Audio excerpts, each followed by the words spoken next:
আসসালামু আলাইকুম রহমতুল্লাহ বরকাত। সম্মানিত স্বতন্ত্র পেশাদারী মাদ্রাসার শিক্ষক শিক্ষিকা ভাই ও বোনেরা, আপনারা জানেন গত 8ই মার্চ 2026 তারিখ কেন্দ্রে ঘোষিত কর্মসূচি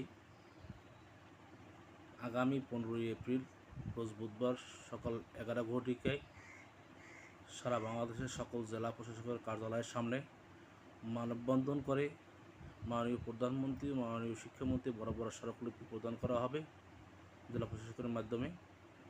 উক্ত কর্মসূচি সফল করার জন্য ইতিপূর্বে আমরা সকল জেলায় সকল জেলা কমিটির কাছে স্মারকলিপি এবং মানববন্ধনের ব্যানার হস্তান্তর করেছি।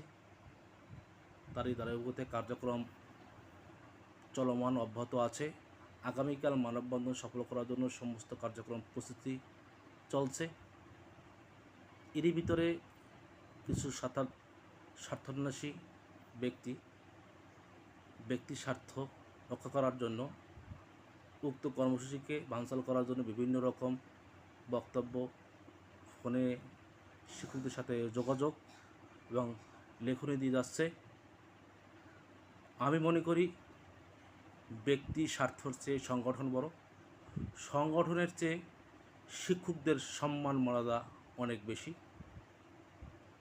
তাই সকল শিক্ষকদের স্বার্থ রক্ষার্থে আগামীকালের মানববন্ধন ও স্মারকলিপি কর্মসূচি সকল জেলা দায়িত্বশীলদেরকে স্বতঃস্ফূর্তভাবে উপস্থিত হয়ে করার জন্য উদাত্ত আহ্বান জানাচ্ছি।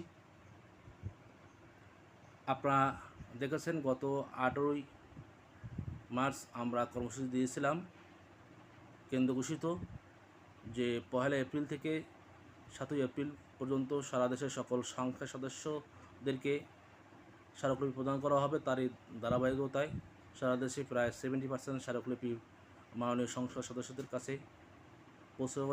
পৌঁছে দেওয়া হয়েছে এবং তারই ধারাবাহিকতায় মহান জাতীয় সংসদে আমাদের পেশাদারির বিষয় নিয়ে আলোচনা হয়েছে। মাননীয় শিক্ষামন্ত্রী মহোদয় আমাদেরকে আশ্বস্ত করেছেন আমরা আমাদের পরবর্তী কর্মসূচি চালিয়ে যাব এবং আমাদের এই চলমান আন্দোলন যতদিন পর্যন্ত আমাদের ইবতেদায়ী শিক্ষকদের বিল বেতন বাস্তব রূপ না নেবে ততদিন পর্যন্ত আমাদের এই চলমান আন্দোলন চলবে। এই আন্দোলন কোনো ব্যক্তির স্বার্থের আন্দোলন নয়। এই আন্দোলন কোনো